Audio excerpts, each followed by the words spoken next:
struggling with League of Legends and and Counter-Strike are pieces of That's a take.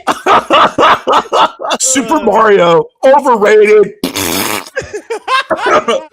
I mean, to be fair, Super Mario is overrated. Oh my god! Welcome to Gamified, the gaming podcast where we don't even like games. Welcome back to Gamified episode 164. I'm Peyton Clevahay, substitute teacher for Sam. We're putting on movies today. Don't worry, he'll be back next week to right the ship. This week, Xbox has a new boss, and she's already burning the house down. Single player is eating culture while live service rots. Platinum is swinging a Teenage Mutant Ninja Turtles again. Nintendo wants your ID before you buy Switch 2, and YouTubers keep becoming directors while gamers keep failing to become developers. And Summer Game Fest brought Tupac back from the dead. Tupac from the dead as a sales rep. You die tomorrow. Your state rents your face. How do you feel about that? 6 topics, sharp elbows required. And here are the panelists for today. First up is Tony. He's gone from priming Twitch with gargantuan budgets to priming gaming for its next evolution with Mako.ai. It is flame spitting Tony V. How are you? Welcome back to the show, brother. That's me spitting flames. Stoked to be here, boys. I thought it was a good rendition of Darth Vader as well, too. Next up is Knock. This guy is a sharp-tongued chaos agent who always brings conviction, clarity, and just the right amount of combatantness to the conversation, leading the Digital Collectors Club, DCC, and likely ripping packs as we speak, and playing RuneScape. Of course, it is Knock. Change of pace today. I've recently been hooked on League of Legends, so I'm playing Trundle top. No. One addiction. Wait, really? I didn't know that. I also have recently been sucked back in, and Jax and I have become reacquainted. So we'll have to get back together here soon.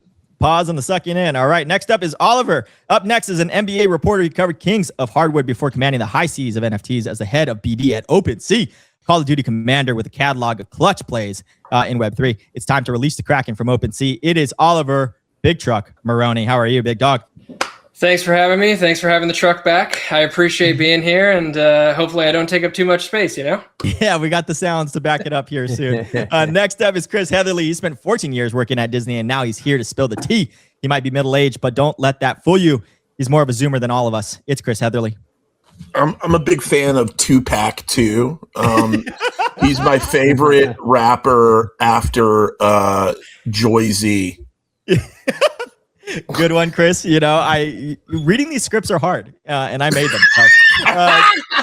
Koji, he is the co-founder of Parallel. He's a tech entrepreneur, a builder, and the king of cards. It is Koji, an amazing also voice in karaoke. I would highly recommend 10 out of 10 experience. Hey, man. I feel like you just primed me to sing a song. Don't worry, I won't do that. But thanks for having me back. It is a sight to see. If anybody has a chance to see Koji and his co-founders also sing, it's awesome.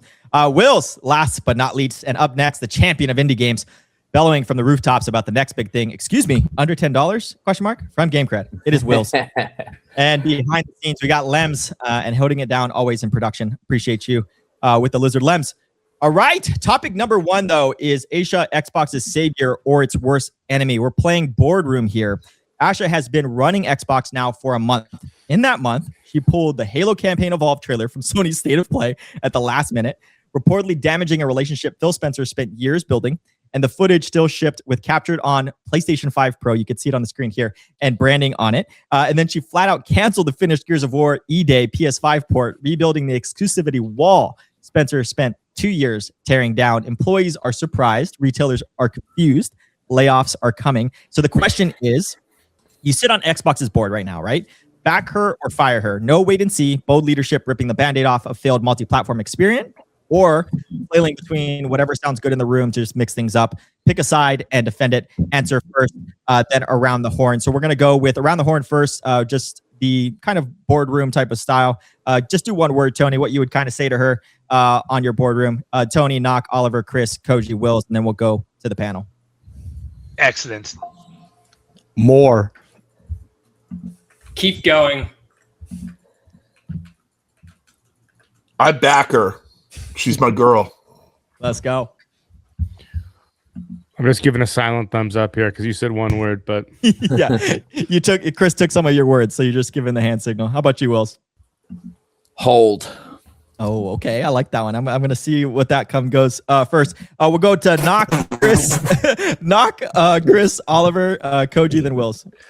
Look, I mean, this is why you brought her in, right? You fired Phil here, and you kicked him out.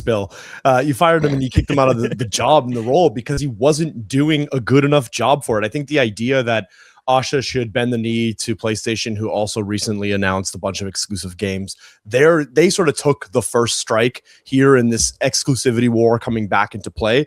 I think taking a retaliatory strike, removing Xbox from that deal, doesn't really matter if you hurt relationships. The relationships hurt to begin with. So for me, I think this is the right move from her. You have to defend the Xbox brand and name. I think exclusivity and console wars are stupidity, but if Sony's going to take that first strike, you probably also have to remove a top title like this. Was it a massive oversight to allow that game to go to a showcase with captured on PS5 Pro? Absolutely. I think that makes Xbox look a little ridiculous, but I think at the same time, like, these are the decisions that you brought her in to make, right? Phil's decisions did not work, full stop. The reason why you've gone this route is because they didn't work. I think allowing Asha to continue or move down this path is a net positive for Xbox. It's the reason why you brought her in. You wanted to shake things up. You wanted to rectify some of the mistakes that maybe Phil had made in a past life. So for me, this is a good move. It's a move that I bet she didn't want to make, but it's the right move to make given the fact that Sony took the first strike here. I think she should continue to do more of this stuff. And at the end of the day,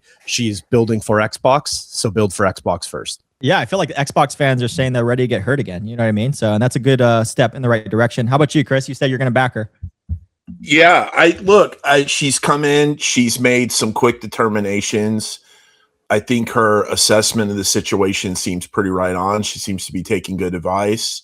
She's making quick moves to right the ship, which needed to be done. I mean, she's moving at a way faster pace than Phil was moving before. This is all in a month, Chris. It's crazy.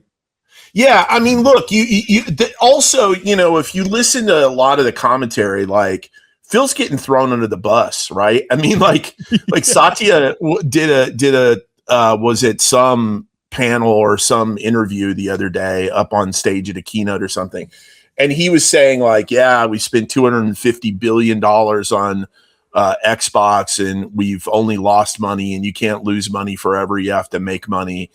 And so, you know, he was kind of saying, like, look, it just, you know, like, we've just been burning good money after bad. I think people crying about the return to exclusivity. I mean, from what I'm hearing, the Xbox fans have wanted exclusivity and been complaining about these titles being non-exclusive. So I think it's nothing but a win. Fuck PlayStation. Like, if you want to play Xbox exclusive games, you have to buy an Xbox. It makes sense, right?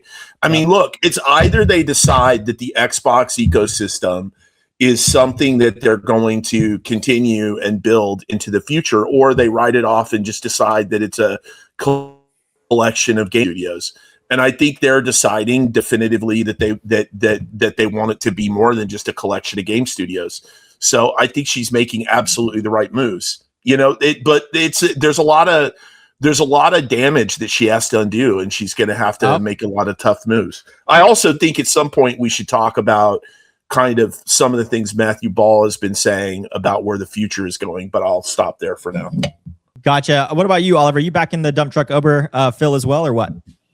Yeah, I mean, look, here's the thing. I think if you're going to make this move in the first place, if you're going to install someone who is not necessarily in the same gaming sphere as like the Phil Spencers and other people of the world, and you're going to give her this kind of, I guess, title and role, then you have to be able to say, okay, let's give her some time and do what she feels is best. Otherwise, it won't work either way. And I will say, like, we've seen this in sports. We've seen this in other contexts. Like, you know, the New York Knicks made it to the conference finals last year with Tom Thibodeau, and they went ahead and said, you know what, this isn't enough. We're going to scrap it, and we're going to go and get a new coach. And guess what? They just won the NBA finals. I'm not saying that happens every time, but I am saying if you're going to do this, you allow that person the freedom to be able to make the choices they need to make and the decisions they feel are necessary. And if it doesn't work out in 2 or 3 or 4 years, then sure, you can cut bait and say, hey, it didn't work. But it's an experiment, right? I think they're treating it as such. She's taking a direct impact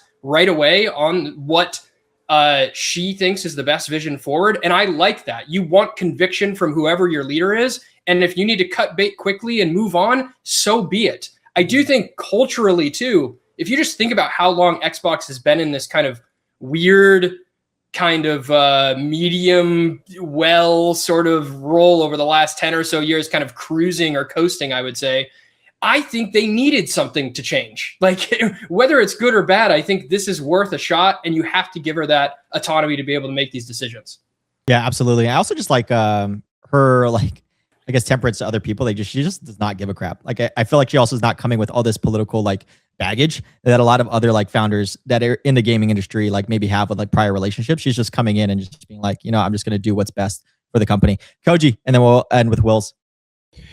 Yeah, I mean, I honestly, I think a lot of this scrutiny, I hate to be this guy, but I think a lot of the scrutiny has to do with the fact that she's a woman. If we're being honest, like, she got hired and immediately people were like, does she even play video games? And not to like, thank you. Not to like encroach on a topic later on, but like, being a good gamer would not make you good at running this company. You know, it would actually probably make you absolutely dog shit at running this company. So like, I think that, she has credentials that would allow her to do this. And I also think that relative to what it is to run a company, she's just started, right? Like, anyone who's looking at her track record as the head of Xbox right now and being like, nope, she's not doing it. It's just like, we're in like the first half of the, we're the first half of the first quarter of the basketball game here, right? And like, they're like, oh, the score's not high enough. Like, no, just like, let's pump the brakes here and give it a shot. As far as like what Xbox is doing too, like, I think that they're trying to do some interesting stuff. Like, I don't know how many people on this panel know, but they recently released a mode for Windows that is like a competitor to Steam's Big Picture mode, which is like an Xbox front end for Windows to allow you to turn basically any Windows device into essentially an Xbox. And awesome. it consolidates not only Game Pass games, but it has, you can put on your Steam games and whatever. And like, I know there's a lot of services that will amalgamate your libraries, but this one actually does it very nicely and very seamlessly, to be honest. So I think it's like, I think that they're doing more than people give them credit for. Or she's doing more than people give her credit for. And, this is a wait and see type scenario. Good. Look, good take on that too. Just to jump in there, this whole thing about what they're doing on the PC, like, they're going to win. Xbox is going to win or lose on the PC, not on the console. Like, they have to be a credible competitor to Steam, and leveraging Windows is their their Trojan horse. And so I think that's exactly, what you're going to be seeing. Yeah, Knock, did you guys have a response? I think Knock and Oliver had a response, unless you also had one too. Yeah, no, I'll say this, like, to just build on what Koji said. I mean, like, look, Phil Spencer was a gaming expert. Phil Spencer was a gamer. We saw what that did to Xbox. And I think that anybody who thinks that just because Asha is not a gamer, this is not going to go well, look backwards 5 months. you know what I mean? Like, or a month and a half, not even 5 months. Just look 6 weeks ago in the state that Xbox was in, and the state of Xbox that she inherited. I think it's an indication that just being a gamer doesn't mean that you know how to run a business. I think the second piece here is, like, a lot of people do this in the gaming industry especially, but I think just generally speaking, they have a preconceived notion of what this is going to look like and how bad she is going to be. And in order to make themselves feel good about the fact that they've publicized those thoughts, they are now going to pick apart absolutely everything that is said to find oh, see, I told you so. She didn't do this one thing correctly. So I think a lot of this is just people being salty. Xbox is a beloved brand. It's a brand name that people care about. It's a brand that a lot of us grew up on. So everybody's going to have strong feelings about the state of Xbox. But I think it's important to remember that we got here because of a game first person. Allow Asha to cook a little bit here and see what comes out of it. But I think the idea that she's already failed is ridiculous. Let her cook. Oliver, you had a response to that, and then I'll go to Will's. Yeah, I wanted to make an interesting point. I actually think, Windows dominates the gaming PC market, from the sense that, like, when you're building a custom PC to play games on, it's going to be a Windows PC, right? Like, you're going to have Windows as the operating system. And so it's actually surprising, and it's a good point Chris brings up, is like, they haven't really done much, in my opinion, from an innovative standpoint to make themselves that. Like, Steam has kind of usurped some of this. Epic Games obviously has their own kind of launcher. And it's actually shocking to me that you can't, like, load into Windows and have your own sort of, they have Game Pass and there's some linking and stuff. But it's just a really good point to make that they kind of own this PC game, especially for gamers. that are playing on PCs, and they really haven't done much in that space. And then on top of kind of the Asha and the other comments that are, Nock and Koji have referenced, I just think like anybody who's coming into one of these roles has to be able to move freely and hire the people they want to hire. And Right. I'm sure she's going to hire other people to bring in to know what games are about, to make this successful. But to other people's point here, like you don't have to necessarily know what gaming is to be successful as a gaming business CEO, but you also could know about games. I don't want to I think a lot of people are like maybe skewing on this panel a little bit around how if you know a lot about games and you play games constantly that you couldn't be a good CEO. I think what we're all trying to make, or the point that we're trying to reference here, is that she, as a business leader, has an opportunity to do something that a lot of other gaming executives have not done previously. Very good takes. End us out here, Wills, on this topic. Yeah, I think it's really funny that everyone is saying that, like, oh, Phil Spencer was taking a very games first approach because he was a gamer. All I've seen from Asha is a games first approach. Like coming back to Halo, coming back to Gears, coming back to these brands that made Xbox what it was. That's games first. Right. That's putting the games that you've invested in. Like, it is mind-boggling to think about the amount of studios and the amount of games that are under Xbox and Microsoft's portfolio. It's absolutely insane to me that they have all of these games. They have Bethesda, they have they have all of Microsoft and Activision Blizzard. Yeah, like, what the hell? How do we not have like a single platform on which all of these games? And also at the time, Wills, a lot of people were fighting that to be a monopoly as well. They're like, hey, Microsoft shouldn't be able to purchase Activision. Now they've always just seemed like they're always one step behind everybody. But like at the time, exactly. Like how have they not monopolized yet? It's insane that they haven't been able to monopolize yet. And I think Chris is exactly right. I think it's how are you going to bring all of these platforms together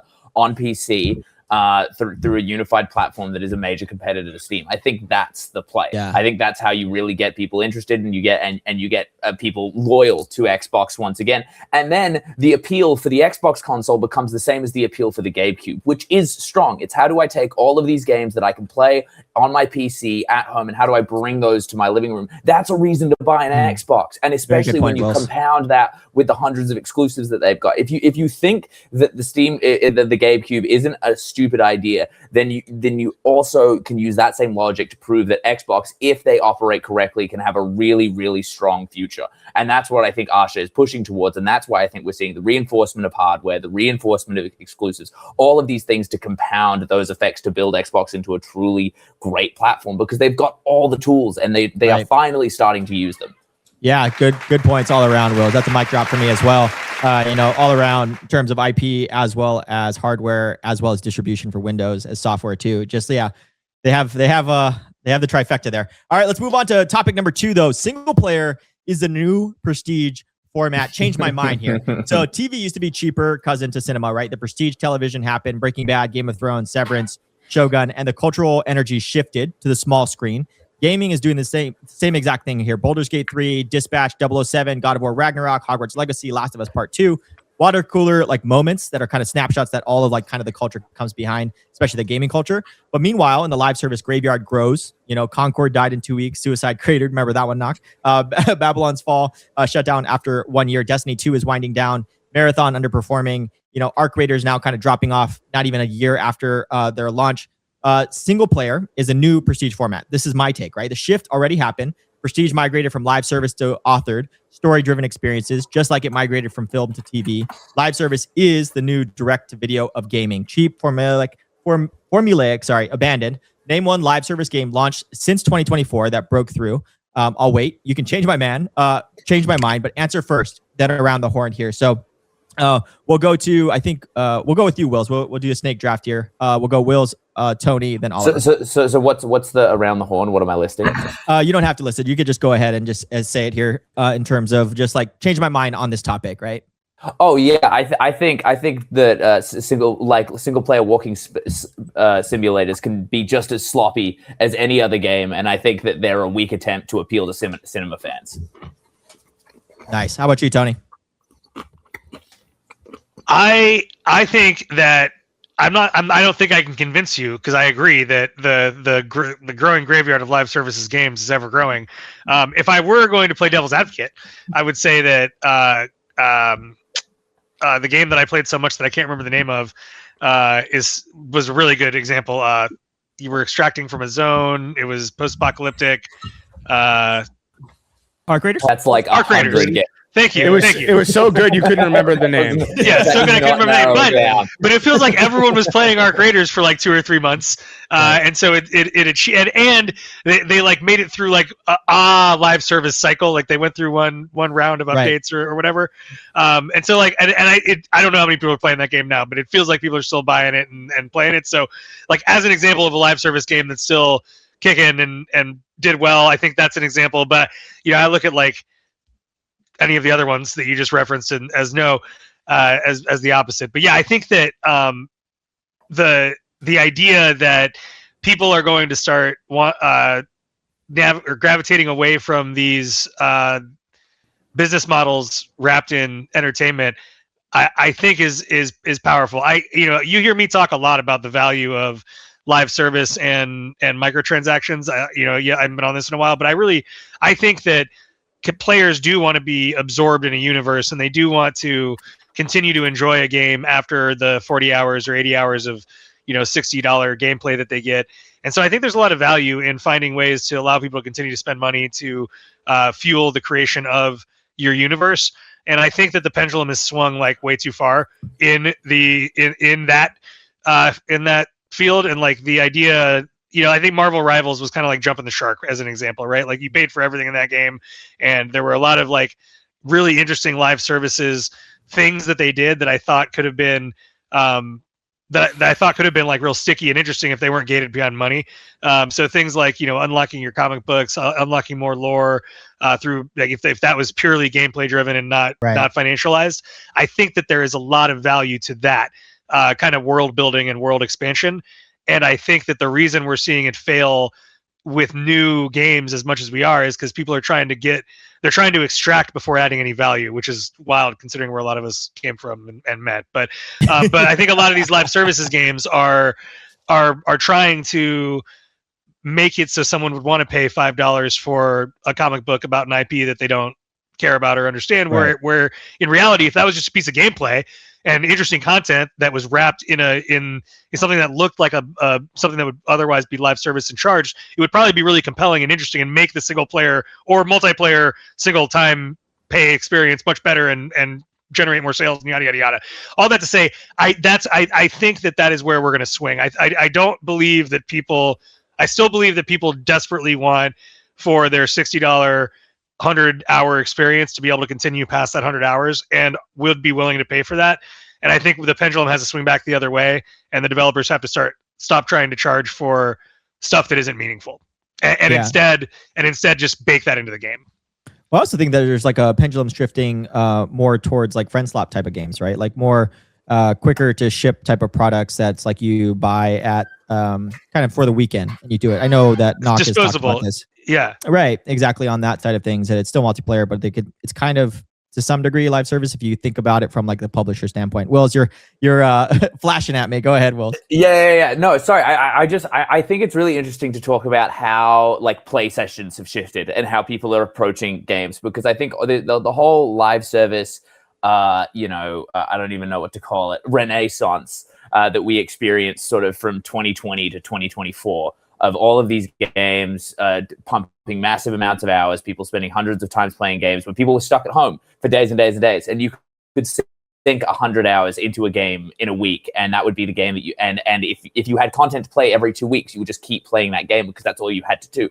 That's not how people play games anymore. And I think the rise of friend slot points to that as well. People play games in short sprints. Even if you have a live service game, the maximum that a group of friends is likely going to be playing that game is, if it's not like a MOBA, like League of Legends or something, is probably a month. They're probably like me and my buddies, we have like Dark Tide month, like once or twice a year. and we just all hop back on and sink 100 hours into Darktide, and it's great. And then we don't touch it for 9 months, and that's okay, because by the time we come back, there's a bunch of new content, and that's really cool. And Darktide knows that it knows that its players aren't sticking around for continuous periods of time, and that's why I think a single player has come up really well, because it fits really good in between those slots. Like when the way I approach game, and the way I think a lot of other people approach game, is how do you fill the slots? Like I know that I'm going to be playing. Okay, I'm going to play Darktide for a month. Right now, I've hopped back into Destiny so I can cry for a month, and then I'm going to go and play, and then I'm going to go play some single player game for a month while my buddies find another multiplayer game to play, and then there'll be another experience that can slot in there. It's not asking much of me. All of these kind of experiences allow me to operate on my own schedule, and I think that the games came to this assumption for a while, and I think Destiny suffered from this as well, that it could tell you how to play and how to get involved. And I think that people are realizing that doesn't work anymore, and you need to adjust to the player time schedule and their willingness to play. Good points. I saw Oliver flashing at me, and then Koji and Nock. Sorry, pause. But yeah, Oliver, go ahead.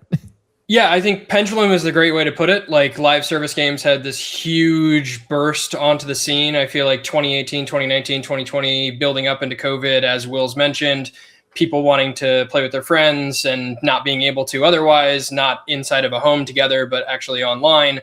I think online mass multiplayer games have taken took the world by storm for a period of time. You saw games like COD and Fortnite, and most of these games are still existing today. I think, what we're seeing is there's not enough creativity in live service games. People haven't come up with something super unique or new. Arc Raiders is the only example that I can think of over the last year and a half that has really burst onto the scene. And it also has traits of single player, though, right? Like, it does. You know what I mean? It does. So again, uniqueness. There's some creativity there. There's some differences. I think where we're at right now is they're not dead. I think the pendulum is swinging back around. People are coming to understanding. I want to play a single player game now. And that's just the way that games have worked for a long period of time. I feel like, you had your Golden Eyes and 007s way back in the day, and then you had your kind of Mario Karts, and you can go through the different game genres and types of games out there that have been built and made. And I feel like when one hit happens, people follow that. And so what's going to happen is you're seeing 007, you're seeing some of these other games that have come to life over the last couple of months, and people are now going to start building those games because they're seeing the success with them. And that's exactly what happened with live service games. And so we trail 1 to 2 to 3 years behind where that schedule goes. And then lastly, what I will say is, I do think, to your point around the games and how quickly they're being created and how people are just doing these like weekend only games, I would term that as like the Instagramification of games. We have so many games being created today where friends can now just jump online and pay $6 on Steam and play a game over 2 days or a day or whatever. And so there is like an entirely new genre that's been created over the last, call it, year, with the advancements of AI and stuff, that is taking over some of the live service games. I'll admit, I think it is taking a chunk of that pie away. No, we did it last night. I have a Monday night group that I've been playing video games with for 6 years, and we all popped on, and someone was like, "Peak is like $5 right now. Let's just pop in and play." None of us have played it before, and so we just all popped in and played it. We'll probably play it for the next like 2-3 weeks. Yeah, like I think, Nock, you've said it before. It's kind of like that board game weekend, right? Go ahead, Nock. I know that you were also wanting to butt in. Yeah, wait until these guys find out that Peak is also a live service game. I mean, like, what are we talking about here? Like, there have literally been 3 versions of FIFA, which isn't even called FIFA anymore. FIFA at Home, EA Sports FC, that have launched since 2024, that are more successful than every single prestige solo player game that has come out since 2024, right? And it's the same fucking game released every single year. I think the idea that prestige games and prestige media is moving to solo player is ridiculous, because the equivalent of a solo player game is Netflix, right? We have lost a lot of the monoculture around shows. The reason why there's no Game of Thrones or Breaking Bad or Sons of Anarchy moment anymore is because people aren't watching the same things together. They're at home and they're watching whatever series they want to watch on Netflix or Disney or wherever it is that you're watching your show alone. And you're binging that series in 3 or 4 hours. And then 6 months from now, you might hear Peyton say something about the show. And I'm like, oh, I watched that show too. Let's talk about it for 5 seconds. But the idea... It just happened in the pre-show. Yeah. The idea that it's become a prestige way for us to consume gaming is ridiculous. The prestige of gaming comes from live service multiplayer games. It comes from moments like Fortnite launching. It comes from the uproar around FIFA moving to EA Sports FC. This is where prestige comes. It is the water cooler moment, means that everybody has to have the same context on what's going on. And typically a water cooler moment happens around something that is actively happening in real time. Listen, when Fortnite was blowing up in 2017, every single person that you had spoken to understood what Fortnite was. They know what they're looking at, right? It is right now the FIFA World Cup is going on. If I mention the FIFA World Cup, everybody here is going to know what's happening. But if I mention some B-tier league and a game that happened in the AFC East Cup of whatever soccer league, nobody gives a shit. That's the equivalent of a solo player game. I think when you're talking about water cooler moments,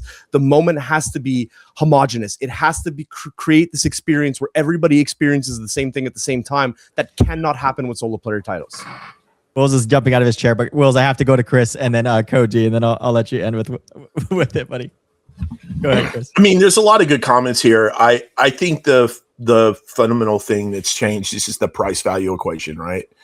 And also, you know, publishers thought there was because of the success of free to play at mobile and in Asia, publishers thought there was an unlimited number of games as a service that you could push. And it just turns out that, you know, games that become a kind of a hobby like that unto themselves, you know, what they call, we're calling for a while black hole games, you know, only so many of those can really thrive in the market at one time. And the problem is the cost model of keeping your, keeping the team around to live operate while you're trying to drive revenue from your audience. Like, it can go upside down very quick if people are tread out of the game, right? And that's what we're seeing.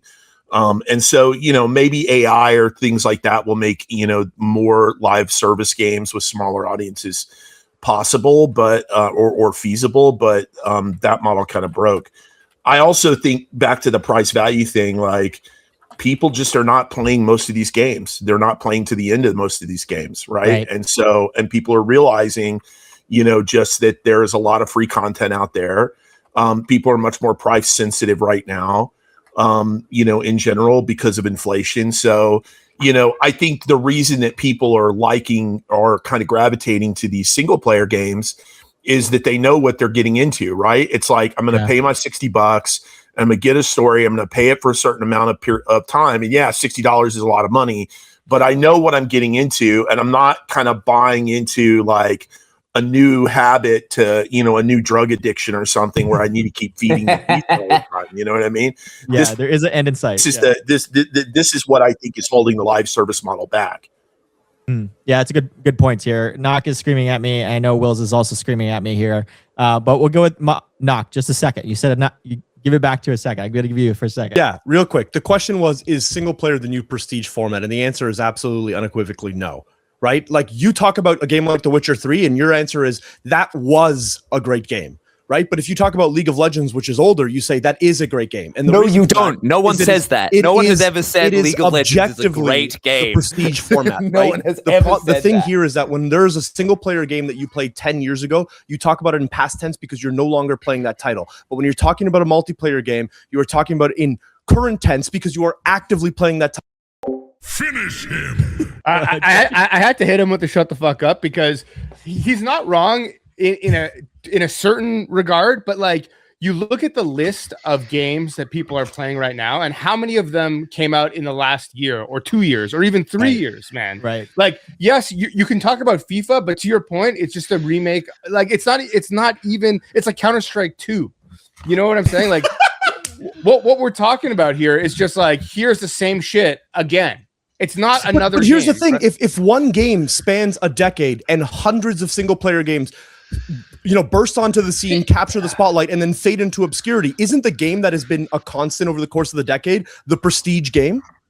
Yeah, so like just like the best movies are Marvel movies, and the other movies that come. I'm sick of this, dude. This is crazy. This is unbelievable. I can't believe we're arguing that EAFC or FIFA or whatever you want to term this is a live service multiplayer game. I would argue that most of the players play it because of the single player nature of it. You're insane. That you can argue it, but you're absolutely 100%. Ultimate Team is not, in my mind. FIFA Ultimate Team is $1 billion a year. It is a $1 billion a year. You don't need to do it with live service, though. The reason people are doing it. Well, sorry, but wait. Sorry, wait. I gotta do it. My turn. Woo! No, but like so. I actually meant to drop it on Knock, but because you were both talking crazy. But I just want to introduce some numbers, and you guys can keep talking about the opinions behind the numbers. But it's 10 years old. My kid's 10 years old, but I have to assume that some of the breakouts are still pretty similar. Like when I was at EA, the number of people who played Ultimate Team was a fraction of the number of people who purchased the game. Like that was just a fact and like a true fact. Like, but the amount of money that was made on Ultimate Team was exponentially larger than the amount of money that was made by the people playing the single player experience. Now, what we're talking about is which of those is like more, again, prestige or seminal or whatever. Like I would argue that the thing that drives the people to buy the same thing over and over and over again every year is the drug, and the thing that gets people to go in and spend a whole bunch of money all at once is the casino, right? They're both vices. They're different types of vices, but I think people find it a lot easier to walk out of a casino than they do doing heroin. But I've taken the analogy I think as far as it can go. But the fact is that the number of people who play Ultimate Team is, in fact, it's not a small fraction, but it was when I was there less than 50% of the people who purchased the game for $60. Ultimate Team was meant to be illustrative. Like the point is this: we're talking about comparing a game that releases on a yearly cycle, capture the spotlight. Like what was it that came out? Oh my god, it is Hogwarts Legacy. What's that? Here's a great example of a game. Okay, Hogwarts Legacy, a solo player game, burst onto the scene, was great. Everybody played it. It was all over social media. Absolutely fucking disappeared. You know what hasn't disappeared but has gotten more popular? Too bad. It was a successful game in every remark. Like exactly, but who cares? We're not arguing all of it. We're not probably arguing over whether or not it was a successful game. The question is it a prestige experience? My point is this: if one experience lasts over the course of 20 years and one lasts for 6 months, which of those two things matter more? Hold on. Don't argue with me. Koji wants to talk. I'll let Koji go. Experience is meant to be experienced in a different way. You are fundamentally misconstruing what it is to play a video game and to enjoy a video game as an experience. Hold on. Koji, guys, please. Let's take video games out of the equation here, okay? When you talk about prestige movies, we're talking about PTA, we're talking about Scorsese. We're not talking about the Russo brothers and whoever the fuck directed Mandalorian and Grogu. Fucking whatever. Like those aren't prestige directors. Well, give me my shut the fuck up. I'm back. Give it back. Are they popular? Are those things popular? Yes, but are they prestige? No. Like would Elden Ring count as a prestige game? Yes. Would fucking Dead by Daylight count as a prestige game? I would say no. And like I just want to say this really quickly, okay? We're looking at the Steam charts here. We have a bunch of live service games that are like 1 million years old. We got Dead by Daylight, we got Counter-Strike 2, we got Overwatch, we got Warframe, we got Forza, etc. Okay, and Mecha Chameleon, that's the throwaway example. But you also have things, right? Like you have the Final Fantasy VII remake, you have Resident Evil. Right, you have the 007 game, you have Paralives, you have Subnautica 2. Like there are I think that yes, there are a lot of live service games that are popular, but making a popular live service game is like winning the lottery. Whereas making a fun single player experience that people can experience and then move on, like there's nothing wrong with that. Because especially if you're paying $60, $70 a pop, like as a studio, you're still making your money and then can go on to do something else. You're not handcuffed by like, hey, what's the newest fucking socialite skin that I can throw into this game? So you mean like having to shut down Destiny 2 so you can focus on Marathon? Like choices like that? Exactly. Choices with half your team. The reason for that is nobody was playing Destiny 2 though, right? The Destiny 2 had a consistent year-over-year decline in player growth. Something like Counter-Strike is going in the opposite direction. right? The question was not which is better to make, or is it a good thing, or do solo player games have an experience or a place in the world?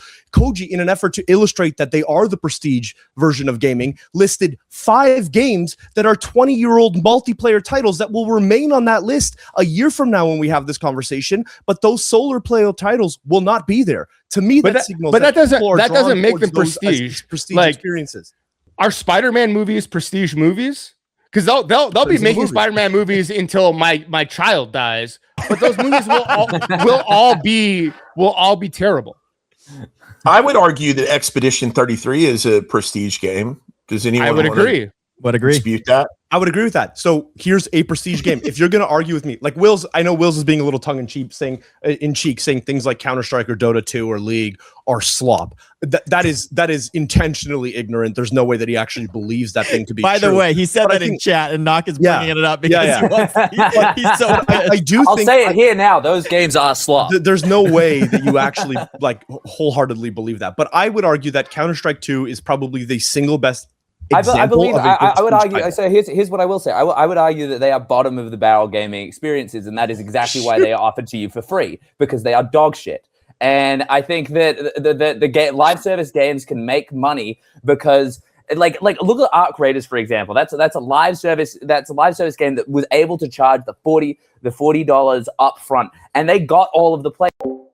Wills is the guy who's at the bottom of every leaderboard and every multiplayer title every year, and that's why he thinks that they're bottom of the barrel experiences. That was a hot take, Knock. What Will's just said is we can clip that and Gamified will lose people. Okay, I think you guys are both crazy. I think you guys are both insane people, and on both ends of this. You're wildly. We're the only ones who weren't too cowardice to actually take a side. No. Because I think it's. I just think it's insane to say that some of these games, we're in here arguing about whether or not FIFA is a prestige game, and FIFA was an illustrated. That's crazy. Okay, sure. Okay, bad illustrative example, but to also say that League of Legends is a bad game that is insane. Tell me it's a good game. Tell me it's a good game with a straight face. It's right an incredible now, game. It's an incredible game. It's a very well designed game. It is exploitative, and it is fucking parasitic, and the way they make money is terrible. But it's a really good game. It's really fun, and it's you can play it at almost any level of skill. I am never going to be higher than bronze, and I can still have an incredible experience in that game. And that to me speaks to good design, good matchmaking, good thoughtful investment in the product that you've made. Not slop. When I think slop, I think some of the shit that I'm making and putting out there, right? Not something like I picked up League. Someone in my Discord said, "Hey, I'm playing League again, and I'd like it if you jumped in and played with me." I played one game, and I was like, "Oh my god, this is!" I remember how fun this. I was immediately back in, and that's.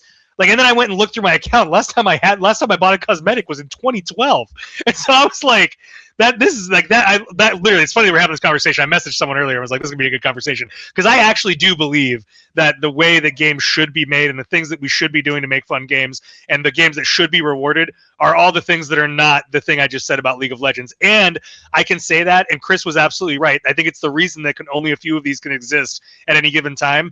The ones that do are real good at it, and it's like unambiguously. Would you say they're a prestige experience? 100%. I'm not arguing. I'm not arguing. Has a different I'm not arguing. No, what I'm saying is I find it offensive.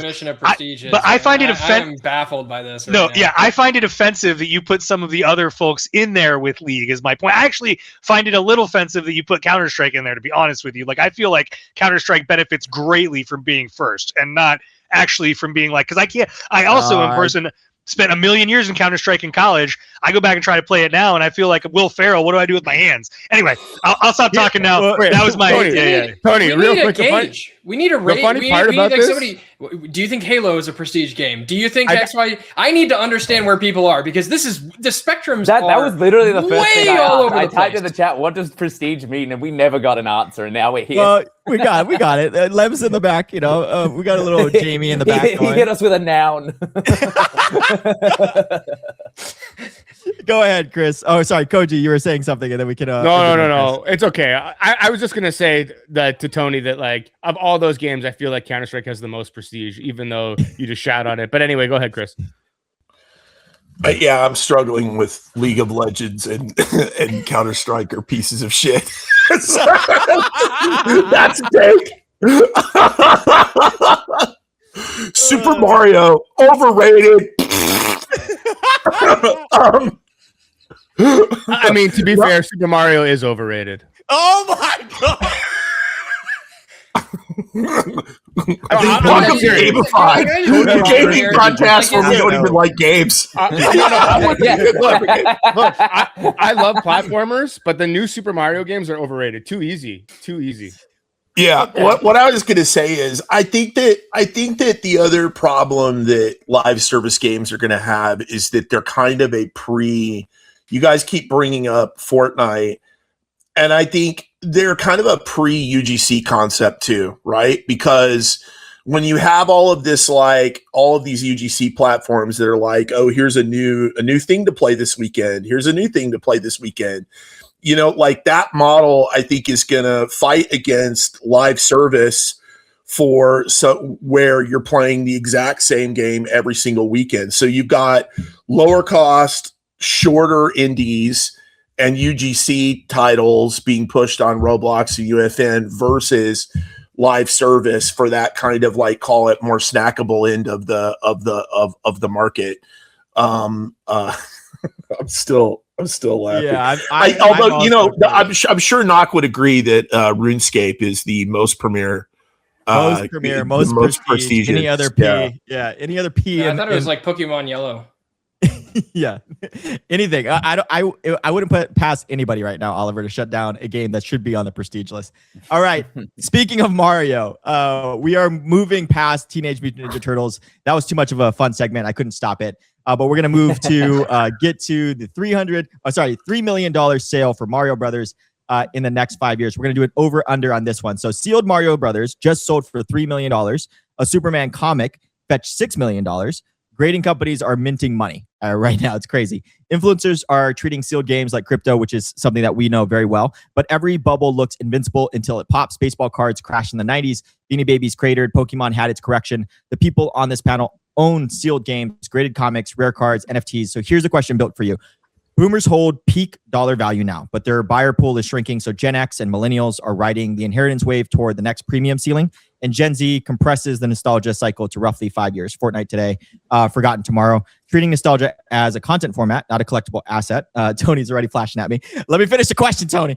Over under, in 5 years, does a sealed Super Mario Brothers sell for more than 3 million or less? Obviously, to Koji, it will sell less. Lock it in, no hedging. And if you say up, I want to know who's buying the 30-year-old sealed games in 2031 when Gen Z doesn't own physical media and the next generation thinks cartridges are museum pieces.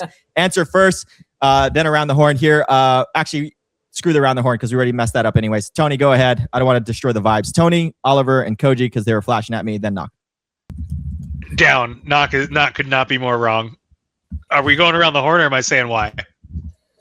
Go ahead. Just say why. I can't contain you guys anyways. So. All right. Yeah. I cannot be contained. But no, I'm like, I think everyone is. I think it's really straightforward. Everyone who would pay more than $3 million for a cartridge is going to be dead in 5 years, or not. I mean, like that might be a little hyperbolic, but I don't think that the speculators.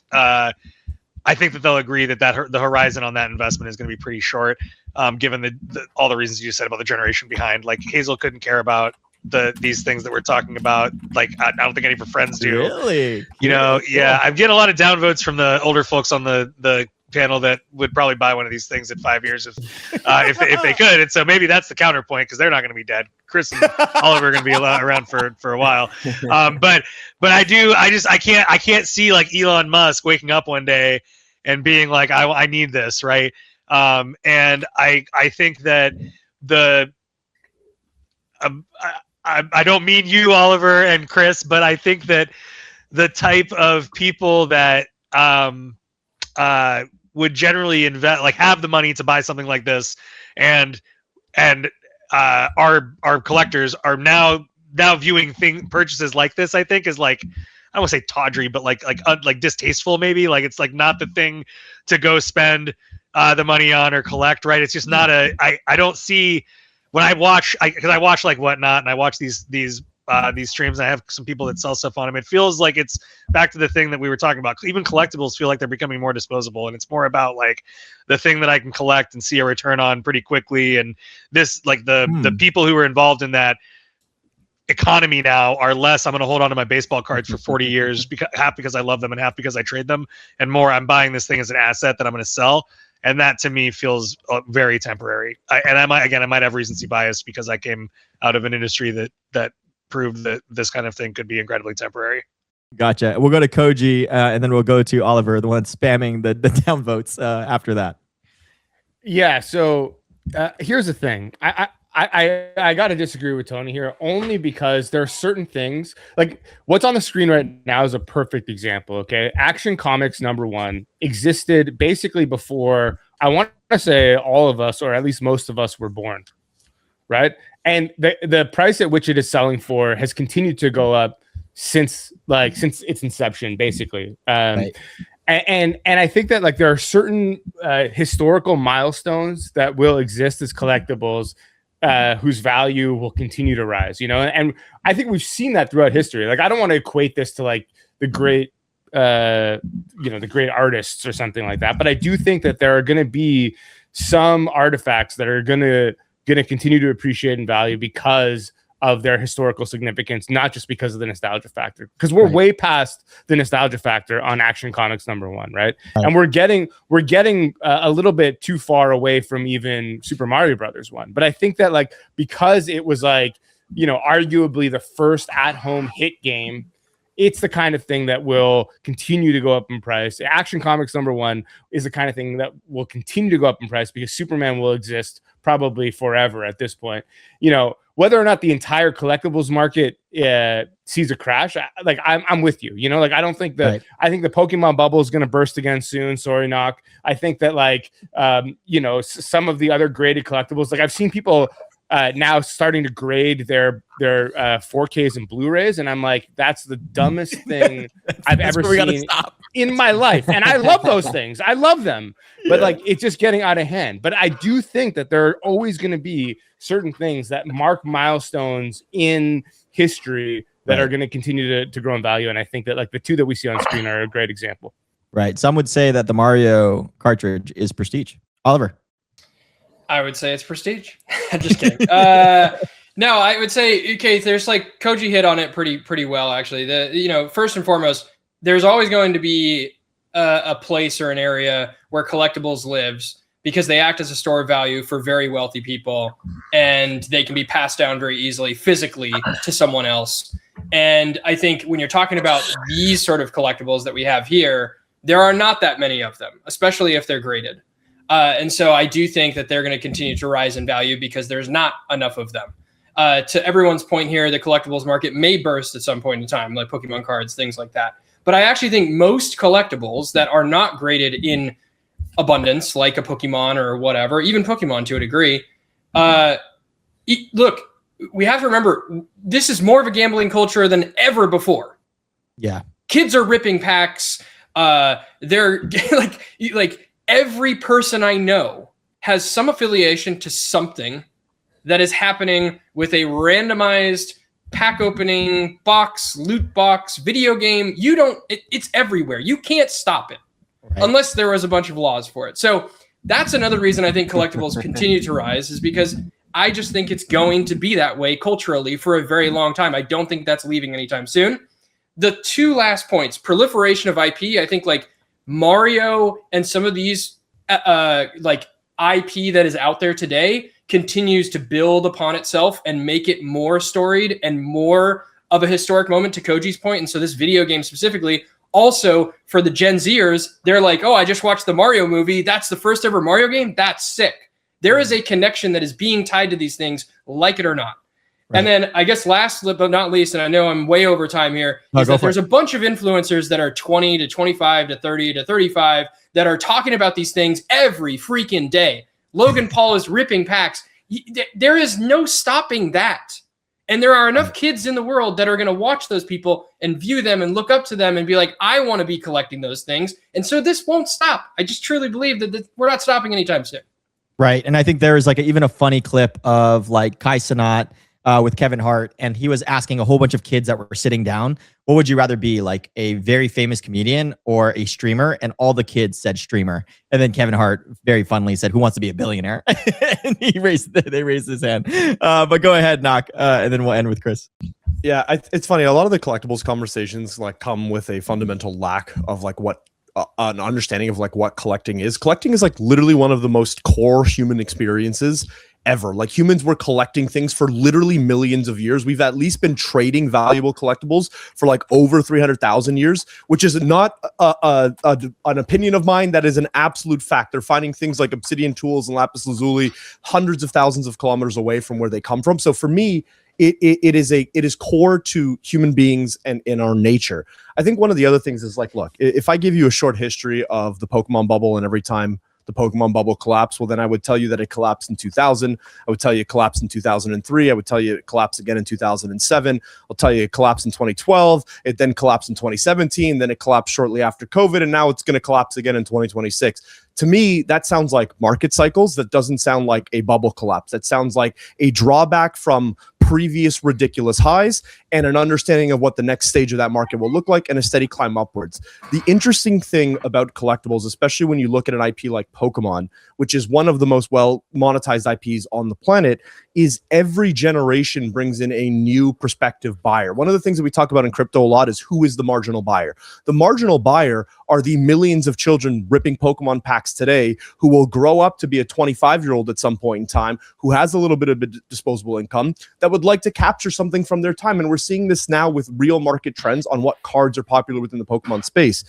The last piece here that I think is interesting is that 94% of millennials and under, so from millennials all the way down to Gen Alpha, have at least toyed with the idea of obtaining collectibles as an alternative asset class, because when they feel like there is no way for them to get ahead financially, they look to alternative asset classes. And I think that that's an important indicator that says everybody who's younger than 40, everybody who is younger than 40 is looking at collectibles as a potential asset class, not as a thing for them to capture on nostalgia, but for a place for them to park money because they believe things will move forward. Does that mean that's going to happen? No, a lot of people are going to get absolutely fucking wrecked.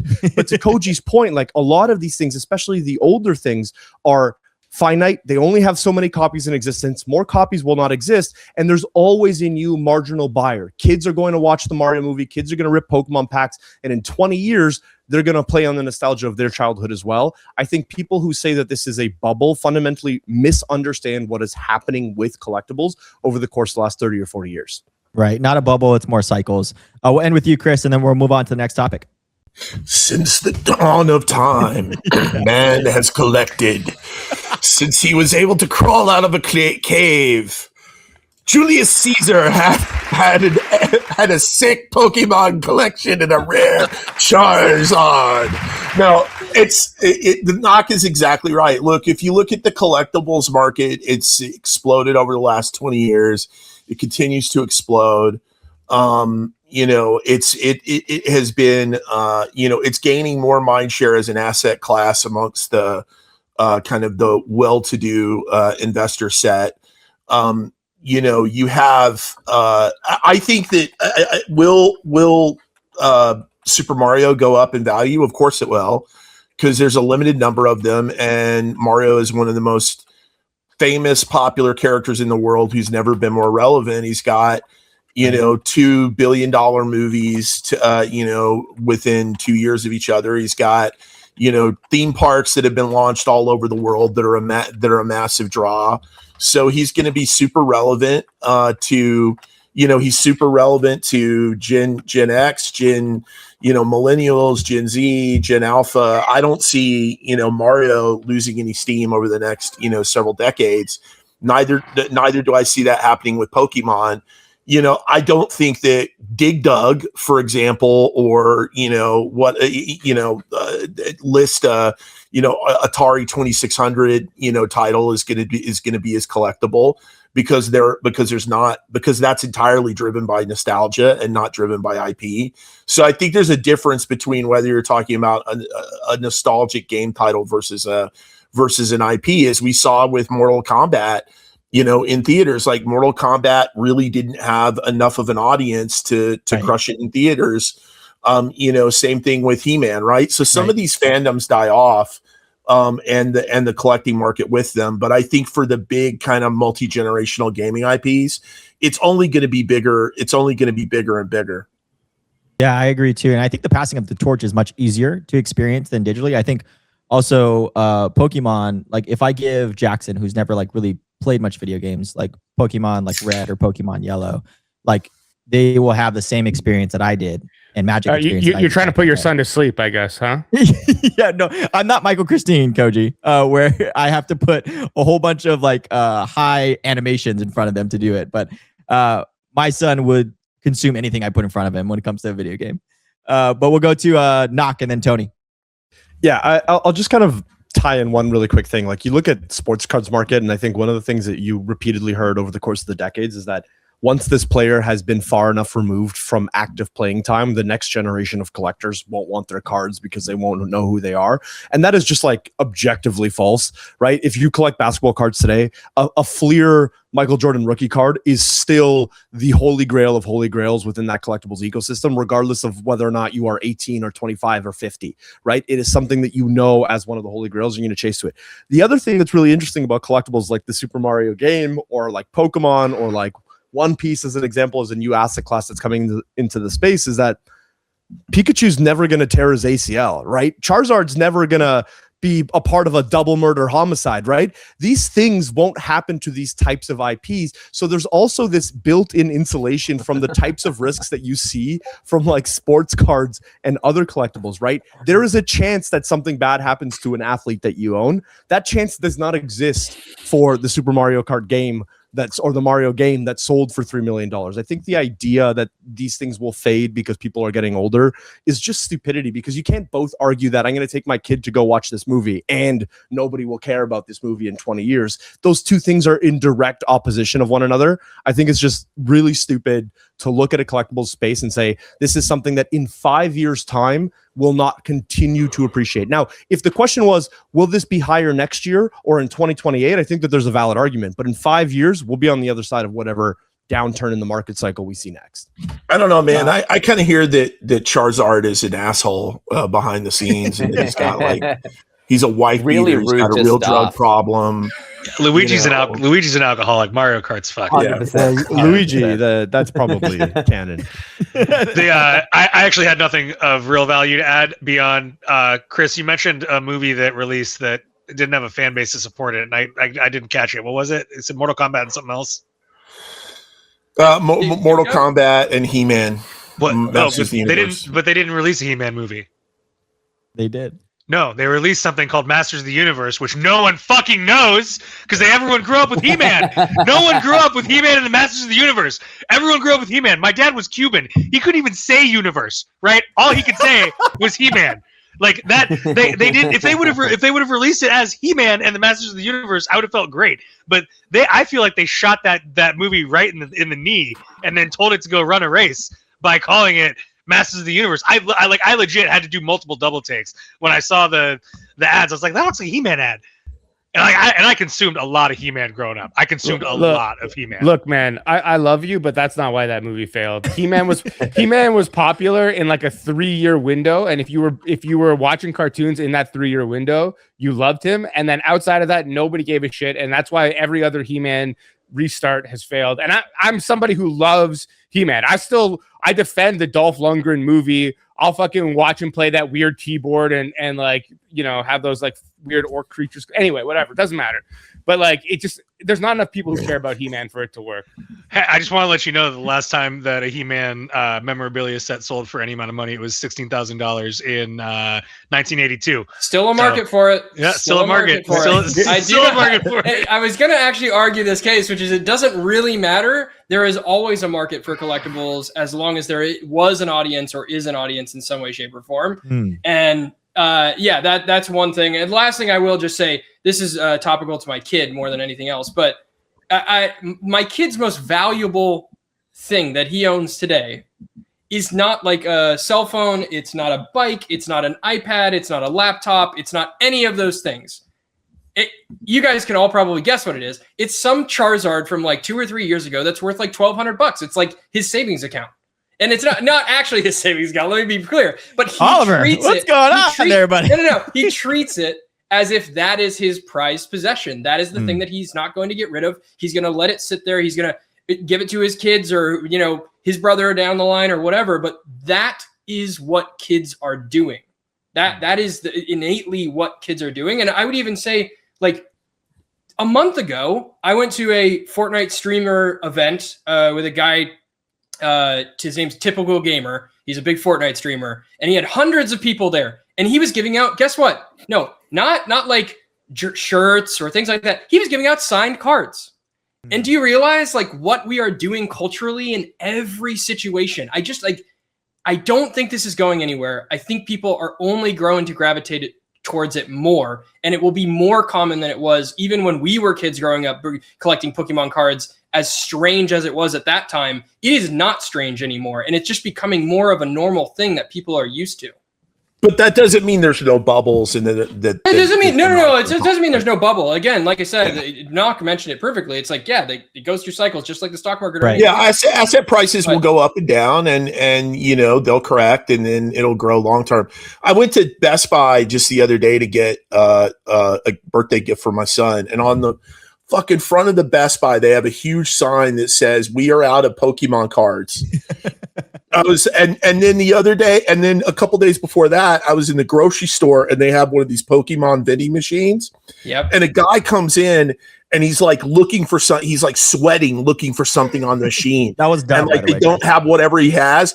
And he goes, "No!" And he's like beating the machine because they didn't have the Pokemon cards he wanted. So that's how I know it's top signal.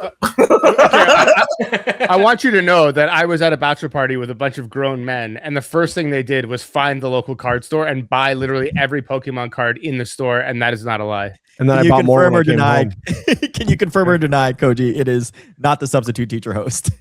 Everyone's drinking less, and they're buying more Pokemon cards. That is what's happening right now.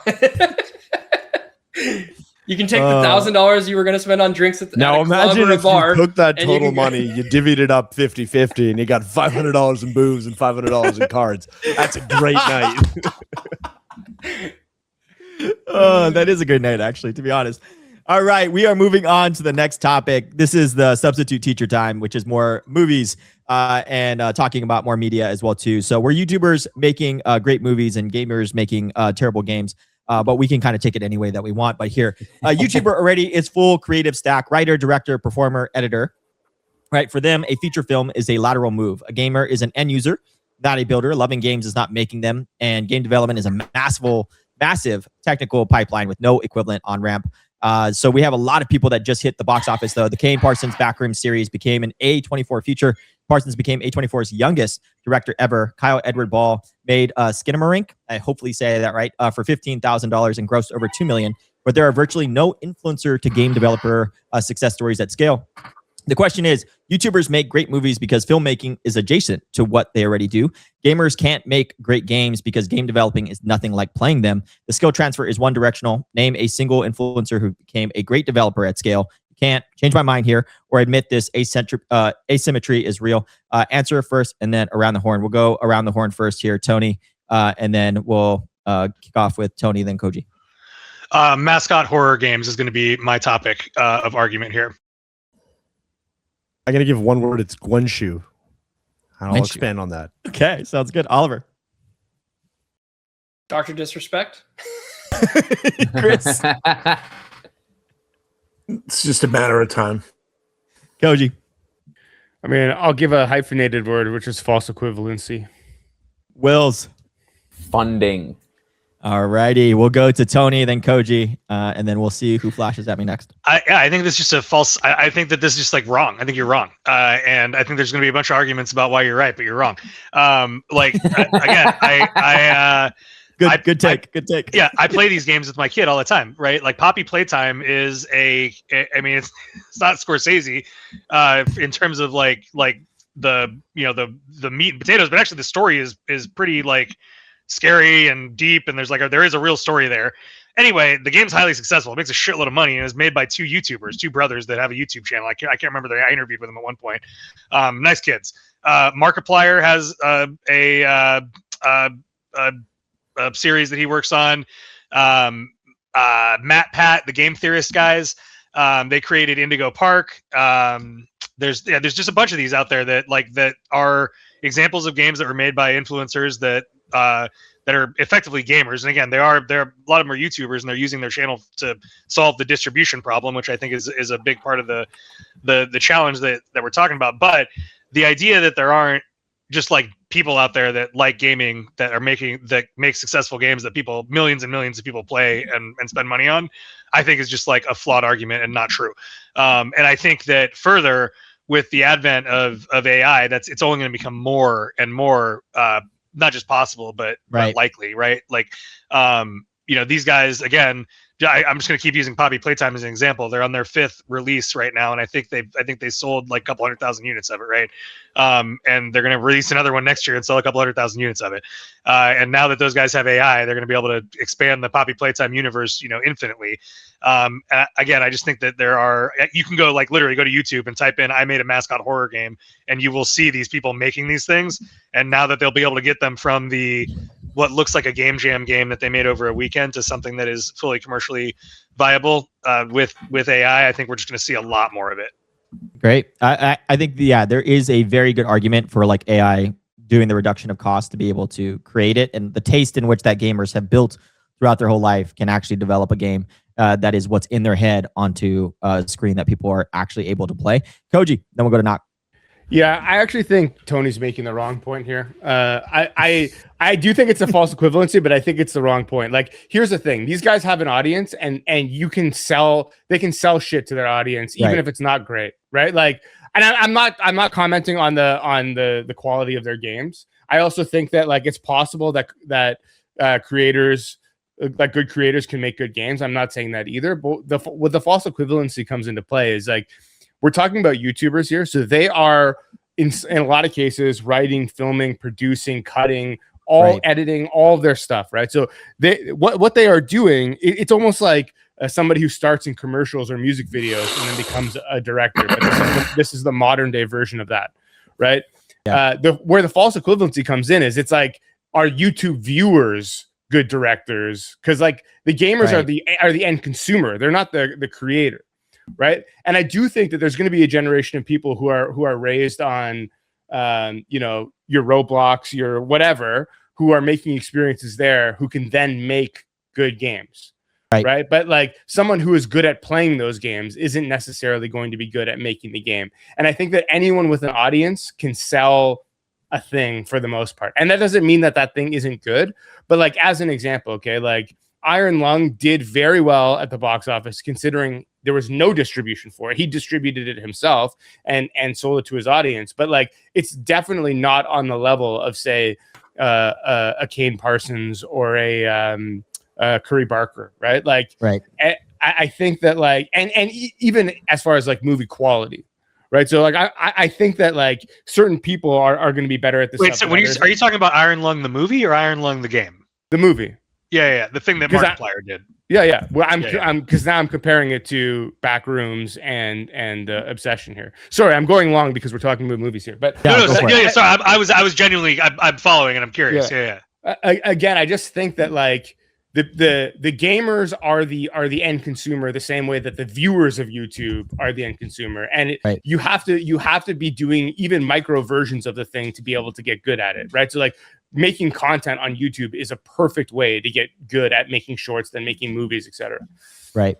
And do you think that's like, sorry, I know you're going to go even extra longer because I'm going to follow up with a question on here. Because it's like in terms of like the gaming side of things, it's just the feedback cycle. YouTube is such a quick feedback cycle. Like you said, you write, you edit, you post, and you get pretty much a feedback of like viewership of like, hey, this sucks, it bombed or whatever. And then, but for gaming, you know, it takes a long time for development in terms of that side of things. Like, do you think that over time we're going to be able to see better game developers because of the feedback loop will be faster? Oh, 100%. And I do agree with Tony that like better ideas will win out because you're not bogged down with technical limitations thanks to AI. That's like no question. I think gaming will have a renaissance because of this, and there will be people, whether they're like hardcore gamers or not, like in the same way. Okay, again, I'm using movies here, but in the same way that Kane Parsons, you know what Kane Parsons, he was recently interviewed. You know what he said his #1 influence was on making Backrooms? It was Portal 2. He's not. He even said, "I am not really a movie watcher. I need to actually catch up on some of the famous directors now." But like, what helped me make this movie was Portal 2, right? So I think that like people with good ideas can win, and you don't necessarily need the background and like the snobbery, but you need the reps. And I think that like, okay. And then I'll end it here. The way that directors used to get their shot back in the day was they would make really budget indie short movies, get those into festivals. No one would see them except for the people at the festivals, but like some of those industry people would be like, hey, that short was actually pretty good. Let's see if this guy can do it for real, right? And now we have YouTube. We don't need the festivals. You can just put a short thing on YouTube and people can be like, hey, this guy actually makes some pretty compelling stuff. Let's see what he can do for real. Very, very interesting. Love that, Koji. Love that insight. Knock. Yeah, so I said Guenshu because most people don't know what that is. And Guenshu is one of the creators of Dota 2, as well as the guy who spun out to help start Riot Games. Guenshu's Rageblade is an item in League of Legends. He started as a content creator on the team for Dota 2. He was actually just developing alongside, explaining his path to becoming a developer, created Dota 2 as a mod, spun out, started Riot Games, built the Riot Games studio. He was effectively somebody documenting his content journey, and because of that audience that he built up, was able to have built-in distribution for the titles that he was playing. You look at Concerned Ape started his blog in 2011. The blog was entirely about creating a game and learning to have the skills to build that game, creating a massive audience behind this title. And when the game launched, it went viral because he had built-in distribution. You look at Shizuma Void, who created Bed Wars in Minecraft. Bed Wars is by most people's accounts, the single version of a game mode in Minecraft and Roblox that proved out two things. One, that there's a real appetite for UGC, and two, that money could be made as a developer for UGC titles. He's an influencer and a YouTuber who still to this day posts content. He posted a video 5 days ago. It has like 100,000 views.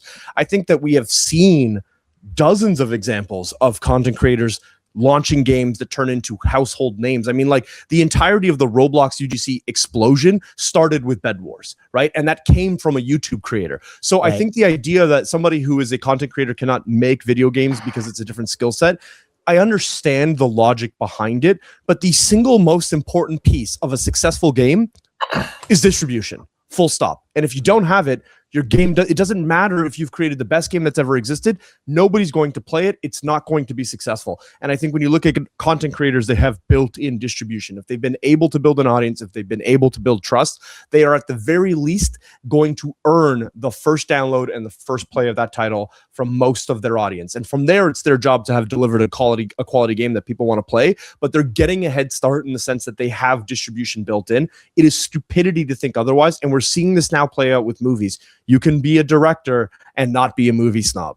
And we're seeing Obsession is a great example of this. I have there's also a follow-up example that I think is relevant, but you guys can also just completely disregard it if need be, but I'm just putting out more fodder there. But like the opposite way also is struggling though, right? Like Hollywood or like, high production to social media. In some big companies, like Fortune 500 companies, they've been doing really well. But like Star Trek, for example, is like a recent example. Like 6 months ago, they launched their first pilot episode for like an hour and like 18K views. And in the live showing of it, like the premiere, like 1K people showed up for the Star Trek one, which has distribution, knock, right? It has a huge fan base, and they couldn't get more than 1K people to watch it on live. Like there's also like a skill set there. Go ahead. That is the inverse relationship, right? You've built distribution relying on things like traditional media and print and commercial ads and things like that. Like you cannot market an old IP like Star Trek, whose core audience is my age and older, and try to just plaster that onto YouTube. And your strategy, like the problem with a lot of these companies, Peyton, is that their strategy is just, we need to do YouTube and Instagram. They don't know what that means. Nobody internally knows what that means. They just start posting shit and they hope it works. I think the inverse is true when you're talking about a content creator. A content creator like Shazumavoid or like the guys who wrote and directed Obsession, they know how to capture an audience. They understand how to get into the public zeitgeist. You've probably seen some of their shorts and some of their short films before you ever watched their movie or heard of their names. And I think that is a skill set that is more important today than it's ever been. But when you're coming from the inverse direction and you're coming from an industry where if I put dollars in and I gave it to a firm, I would get in front of 100 million households in the United States over the course of the weekend at this time slot, like that is do you have the money to distribute? If the answer to that is yes, then you got distribution. That's not the way that the world is anymore, and you have to fight for attention. The guys who are really good at fighting for attention are the guys whose entire livelihoods depend on posting a video on a Saturday and getting 1 million videos over the course of that weekend. Good point on that one. We'll go to Oliver and then Chris, and then we'll go back to Koji. Yeah, I'll say the difference, and everyone's kind of said this, it's like gamers aren't developers, although they have great ideas, right? And the gamers who play the games, I think, have really, really good ideas. And so when AI gets to a point where you can create these things very quickly without much of the technical need, then you probably set yourself up for more success. It's actually why Nox Point makes a lot of sense. And there are other gamers out there, a lot of the Unreal, like the Fortnite UGC stuff that is out there today is the successful ones. It's the Clixes of the world. It's the typical gamers of the world who've created these really cool maps with really good concepts, and they're really easy for them to produce or hire someone to do for them. The same thing applies here. I think even more so. It's like almost supercharged because YouTubers today are essentially producers, directors, and all these other things when they first start out. And I think the difference or the secret sauce of what we're talking about all together here is that YouTubers make it when they have great ideas and great concepts and they put them on YouTube. Like that's how people watch them. Like Mr. Beast had great ideas. He put them into YouTube and that's why people watch them. And so to Nox's point, just to like reiterate, I guess, when you have these people building other things, they have great ideas. They know what they need to do to get an audience or captivate that audience. And then they already have the distribution layer to make them successful. And so, yeah, that's all I have. Yeah, I think there's like, just to push back a little bit on maybe the panel of like what they're saying, but it's like, I feel like gaming is like pretty complex though. Like from like a tactile standpoint, it's like you can have a taste as a gamer and like have some of this, but it just doesn't feel right, you know? And like, you know, I don't know. Maybe I'm having a hard time explaining it, but like from a tactile perspective of like the controls feeling right. Like for example, Shroud, right? Shroud and like Dr. Disrespect, any of those like major ones that have. Hold on, a huge Dr. Disrespect. That is the name that I called out, and I actually did want to point this out. Yeah, please. I'm cutting you off here, but I just like the game itself. The idea was good. The concept was good. Yeah. The actual development of it was the flaw. In my opinion, like it just wasn't polished enough. I can actually say that about a lot of the games that have come out with the Shrouds and people like that. They have great concepts. They know what they want to build, and they can't actually do it or execute it in the way that. Yeah, I guess that's what my change my mind is all over on that side of things. Is that like it is fundamentally very, very difficult for like let's say Shroud to have an idea, or like for Spectre or Dr. Disrespect to have it for, I even forget the name of it now, but like in terms of that, but to execute it on every single level from developers, managing engineers, ones and zeros, not just media, right? Of like shooting a camera. And it just like is very difficult. And that's kind of what like I was, my point is that it's fundamentally just hard, right? And we know this is an industry that, because we all work in it.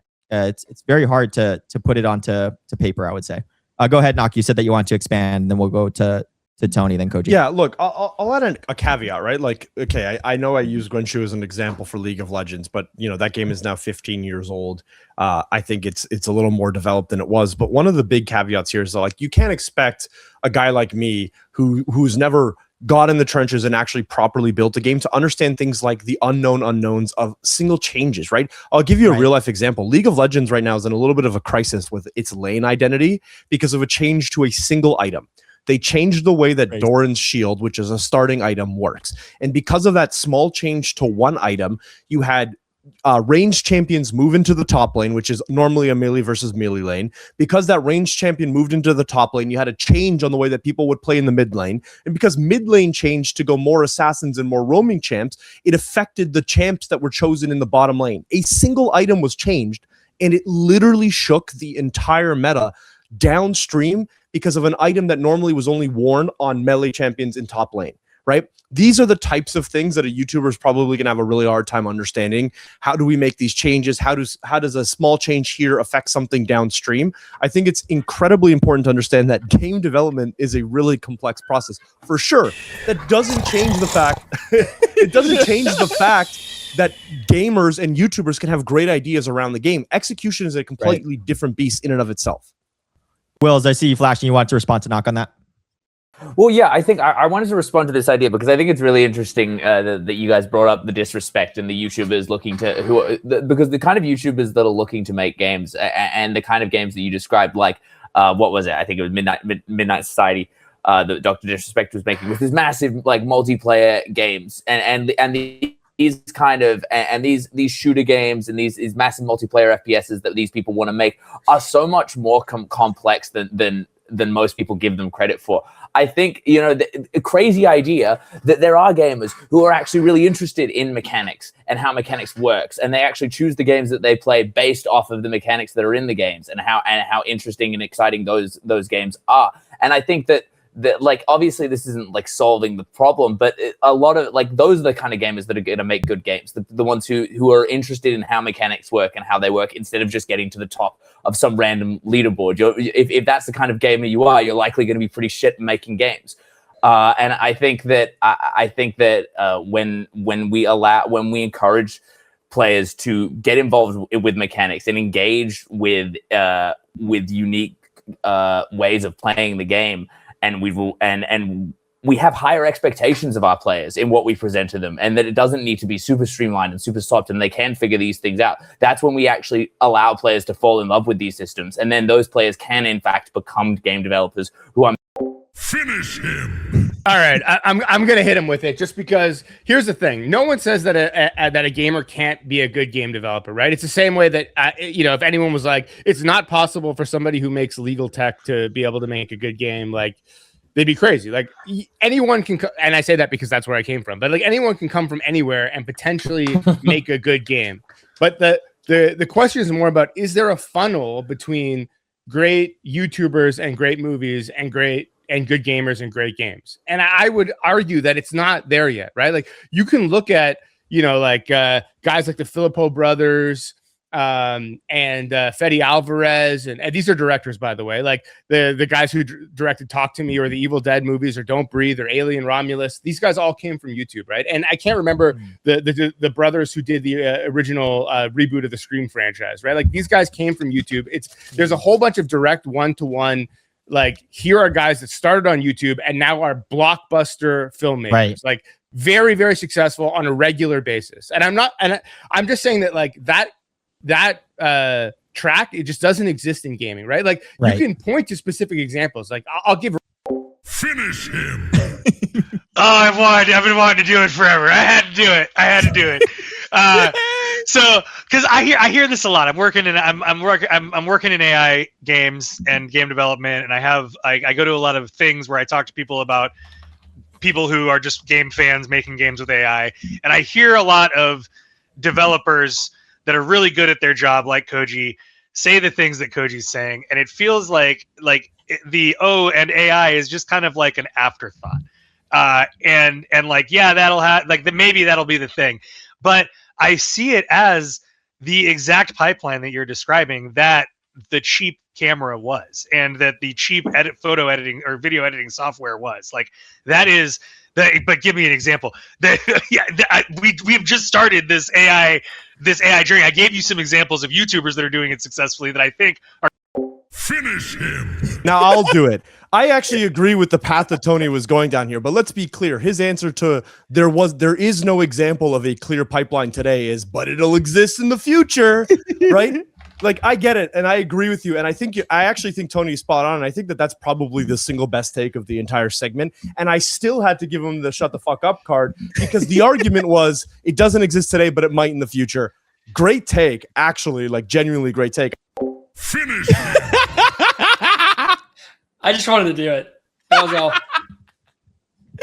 Oh, go ahead, Knock. Your cooldown here on silence is good to go. No, I'm just saying, like, I think like Koji and Tony have nailed it, right? Like, the entire topic can wrap right there. It does not exist in the same way that it exists in media and YouTube to movies, but to Tony's point, the advent of AI and the fact that these models are becoming more cheap and more powerful does feel a lot like the cheap video camera, right? And it does feel like this could be the moment where we start to see that trend 10, 15 years down the line. But it doesn't exist. Quickly, We'll go with Koji and then Chris. Yeah. Finish him. Oh, go ahead, Chris. He just did himself. I'm just jumping in because I've been trying to get a word in for a while, and you guys are fucking muting each other.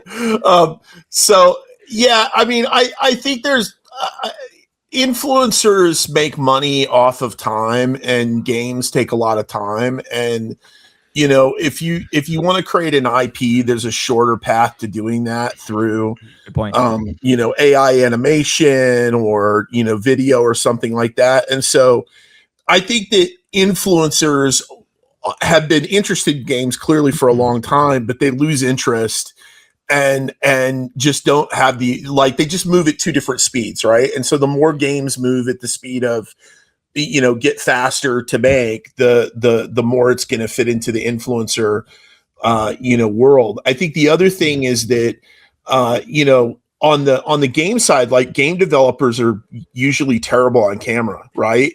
But now as you get kind of this group of people that are growing up, you know, being streamers and making games and whatever, and as AI gives you, I think the other thing is that when games are made by teams that are like 100 people, that like being an influencer is really about an individual solo like an individual with a strong point of view, right? And so the more that an individual can make a game and is good on camera, then I think you've got the whole package for influence. But it just hasn't all aligned, and there's easier ways to make money, I think, for influencers. Yeah, I just want to say really quick that I agree with Tony, by the way, that like as AI matures, we're, like I said it before, we're going to have a renaissance, but I also don't think it's necessarily going to be by gamers. It might start there, but in the same way that Kane Parsons is like, yeah, I haven't seen like most of the classic movies. Like I fucking never seen, what's the movie with Rosebud? Anyway, it doesn't matter. Right. You know, it's like, someone's going to have a good idea for a game who hasn't played your Super Marios or your Uncharted's or whatever, and it's just going to be like, I thought this was fun, and then just does it. Right. It's really good points all around. I lost track of like who's going where. Wills, did you have a take on it? Sorry, I'm all over the place. No. That was from a while ago. I unmuted myself to talk about what Koji just said, and then I was physically muted because I'm an asshole. But Koji, yeah, I like violent agreement on that. And I think that the important thing to clarify there is like I going back to what I was kind of tongue in cheek saying before about like game developers and software people being kind of like highbrow about who's going to be able to make good stuff. Like when we have this conversation and we say gamers, I don't mean me. I don't mean Knock. I don't mean like the dudes that are playing League of Legends till 3 a.m. and then going to do their real job at 7 or 8 a.m. in the morning.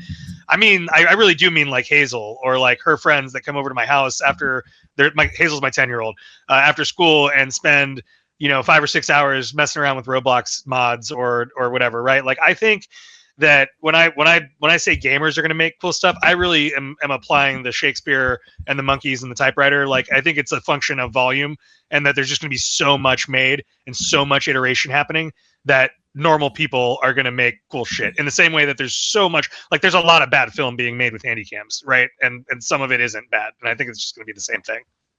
Yeah. But Koji is right about the reps. He said something earlier about the reps. I mean, what being an influencer does do is it makes you good at being an editor, right? And something I've realized in working with Psyop Anime and these, AI Fantastic video creators is that being an editor, especially with AI, is it's the superpower, right? Because you have a sense of timing, of storytelling in that kind of format. You have a strong visual sense of visual storytelling, right? And those skills just don't translate in the same way to game making today, right? It's a really great point. Well, this has been a fantastic episode. I was going to go to the next segment, but I think I just want it to be like chock full of value and entertainment. So we're going to end it here. So we're going to go around, do MVP, and then we'll wrap the show. So thank you guys so much. Tony, who's your MVP for today? Oh, it's tough. It's tough, but it's got to be Ollie. I haven't seen him in so long, and he had so many good takes. Yeah, I love it. Ollie, we'll go with Knock next. I'm also going to give it to Oliver. There's a lot of good takes today. Nice. Oliver. I think I got to go Chris. I liked his takes a lot today. Thought they were very strong. Woo! I'm gonna go Oliver just because he went Chris. No, don't do that. Don't do that. I don't want the. Chris is thinking, Well, I thought Oliver had great. I thought Oliver had some come great. from 3-1 down to win this thing. You know. Yeah, No, you're 3-1 my down. guy. Not the Wemby. Not Wemby. Koji. Yeah, you know what? I'm gonna go Tony. Even though we disagreed a lot this episode, I liked battling it out with him. So he's gonna be. Yeah, it was fun. Yeah, you usually give it to it's fun, Koji. Now watching and now hosting a few, you usually give it to the person that you like banter back and forth with. I really like that. Wills. Yeah, I'm going to give it to Tony as well for all the same reasons. All right. I think that still edges Oliver. You are the champion for episode 164. Okay, just to check that real quick. 164. Oliver, you got 60 seconds. Go ahead, brother. Thank you for having me on the show. I love being on this thing. It's been a long time since I've been on. It feels like forever. And I think collectibles are only going to be more accepted in this world. So that's my spiel for right now. There's a lot of people on the fence about whether this thing keeps going or not. It's going to keep going. I don't know about the price or the financial implementation or things like that, but I can tell you that collectibles are here to stay. And I'm very passionate about that. So that is my spiel for today. I'll end there. Love it, Ollie. Well, congratulations on MVP. But that is the show. Thanks to the panel, Koji, Chris, Oliver, Knock, Tony, Wills, and to Lems on production. Thank you. I could not do this without you, brother. Next week, we do it again, but I am not here. Sam will be taking the podium back. But I am Peyton. This is Gamified 164, and we'll see you